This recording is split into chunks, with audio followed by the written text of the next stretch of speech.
od začiatku, ako hrali sme dobre, aj tréneri nás pochválili vlastne, ale prehrávali nás v osobných súbojoch, dosť dohrávali osobné súboje aj pri mantineloch, aj v strede pola. A my sme vlastne nestrieľali, mali sme viacero dobrých šancí, ktoré sme nepremenili a to bolo podľa mňa to zlé. Dá sa aj povedať, že ťa prekvapili niečím Bielorusi, akým spôsobom vás vzorovali a miestami aj prevyšovali? Ako som už povedal, hrali dosť do tela, dohrávali tie súboje. To bola asi taká jediná, dobre korčovali ešte a samozrejme dávali góly. Na nedostatok príležitosti sa nemôžete sťažovať, najmä čo sa týka presilových hier. Mali ste dlhú presilovku 5-3, čo tam chýbalo, aby ste dokázali aspoň jeden gól z tých presilových streliť? Málo sme strieľali, málo sme sa tlačili do brány a potrebujeme ukončovať viac a strieľať do tej brány. Zrejme asi psychické ani nepomohlo to, keď idete do tretej tretiny zasahu 2-1, potom rýchlo v zápäti dostanete gól.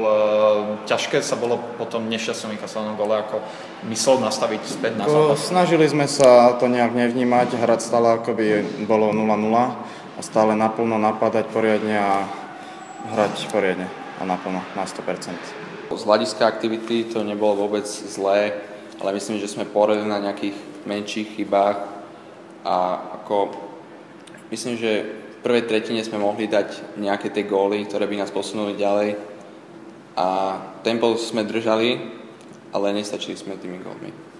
Bolo vidno na ich hre, že tým, že vlastne v Bielorusku ten projekt funguje už od 7, alebo projekt centralizovaný projekt funguje už od 17, bolo vidno na ich hre, že sú zohratí a napokon toto nebolo už pre nich prvý súťažný zápas tejto sezóne na rozdiel od vás.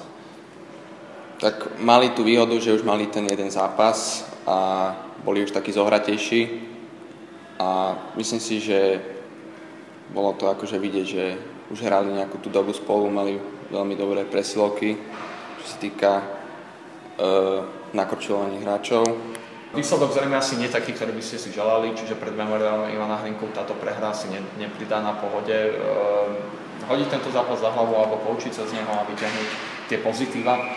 Tak samozrejme treba sa poučiť z tých chýb, čo sme urobili a posunieme sa tým ďalej, chyby nás ako učia.